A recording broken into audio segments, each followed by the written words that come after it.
My brother Chaz from Seattle. Today we wanted to talk to you a little bit about the distinctions between defensive daily carry and EDC, everyday carry.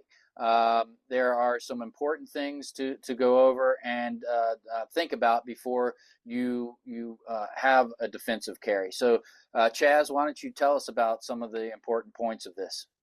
Yeah, well, I mean, I think first I'll just say that what we're proposing is really a different mindset for people to adopt for defensive daily carry versus the whole EDC thing.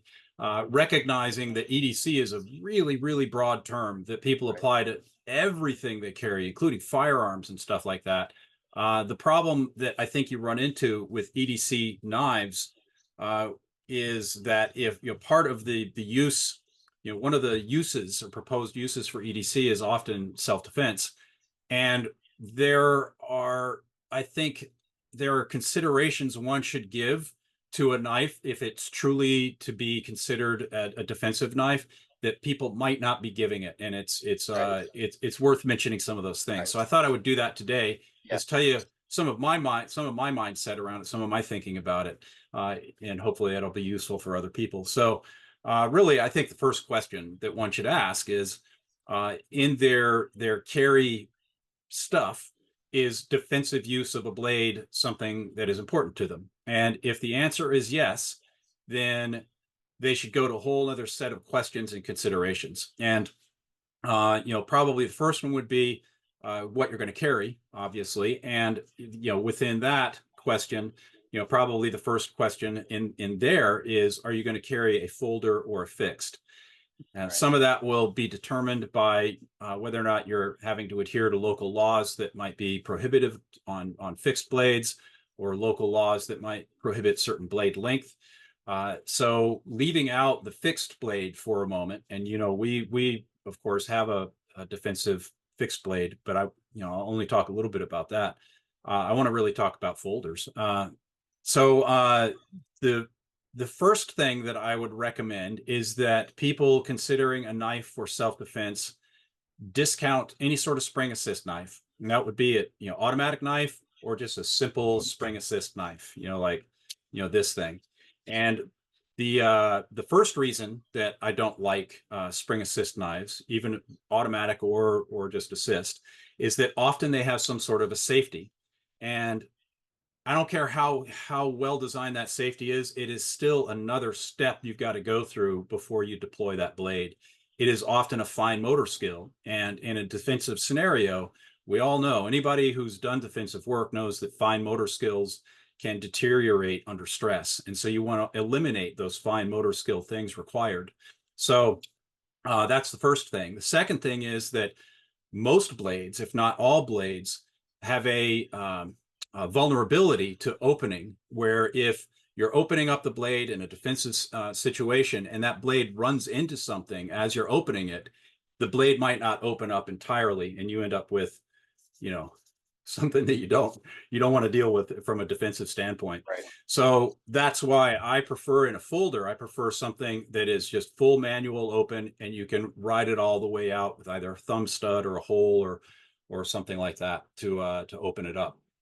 So uh, those are kind of the first, that's the first step. One other consideration in all of that is that if your folding blade does not have a whole lot of blade real estate exposed, you're missing something. The more blade exposed blade you have when it is closed, if things really get hairy and you're not able to open that blade, you can just grab onto that blade and open it and go.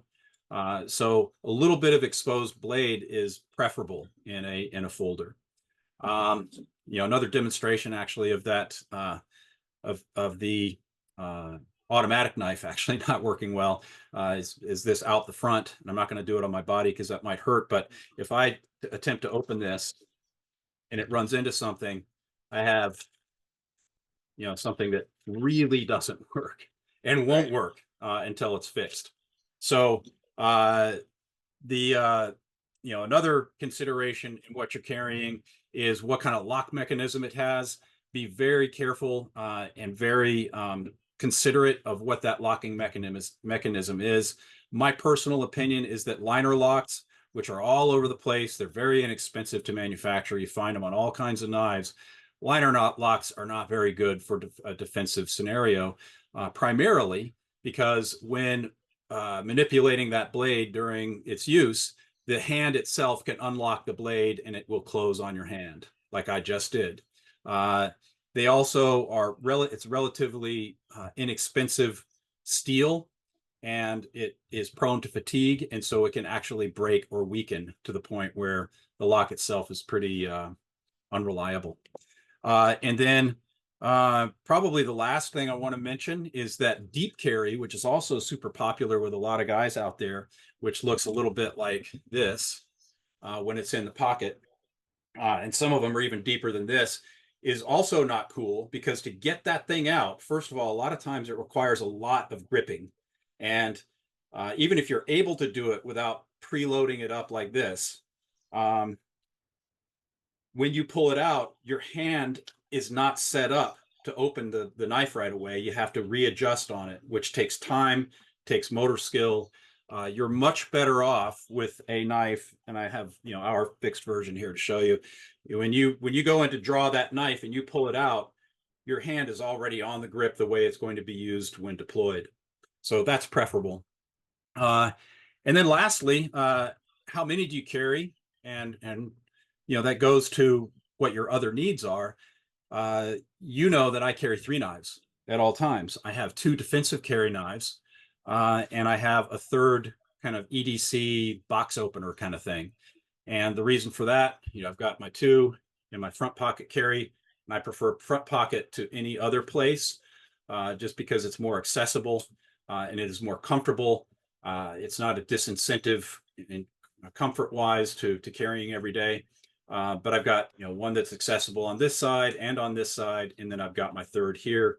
And so kind of my rule is 1 knife is good, 2 knives is gooder, and 3 knives is goodest. That's right. Absolutely. I'll give everybody a quick little tip here. So many knife makers that I have met don't even carry a knife. And I thought it was crazy when I started, but I find myself so often not having a knife in my pocket because I have knives everywhere. On any flat surface at my home or shop, I have about 100 knives, so I'm never really that far from one. But that kidding aside, that's some interesting stuff to think about, and I don't think people often give defense the due consideration that it requires. If you're serious about defense, you should get the proper tool for the job that you want to do. Absolutely. There's nothing wrong with having a regular EDC knife on you, and if some dude comes up on you and wanting to hurt you, trying to use it for defense. I mean, if you have it on you, it's better than not having something. Yes, there's but no question about that. Yeah. If you're serious about being effective, then you should really consider what is the proper tool in order to accomplish that. So really good information on that, and more to come on the differences and the considerations with everyday carry versus defensive daily carry. One final point before we wrap it up. The other very consequential thing to consider is training with whatever knife you're carrying for defense. Train. If the knife you choose to carry for defense does not come with a trainer version, you should consider getting a different version of knife that does have a different kind of knife that does have a trainer version. And if at all possible, get really good instruction on the defensive use of a blade and train. Yep, I have learned. I will tell the story of when a mountain lion attacked my dog on a walk here in Missoula, just on the street in my neighborhood, and I went to go ahead and draw my pistol, and it was winter, and it took me probably about 10 to 20 seconds to pull my pistol, and I realized then that I hadn't been practicing drawing.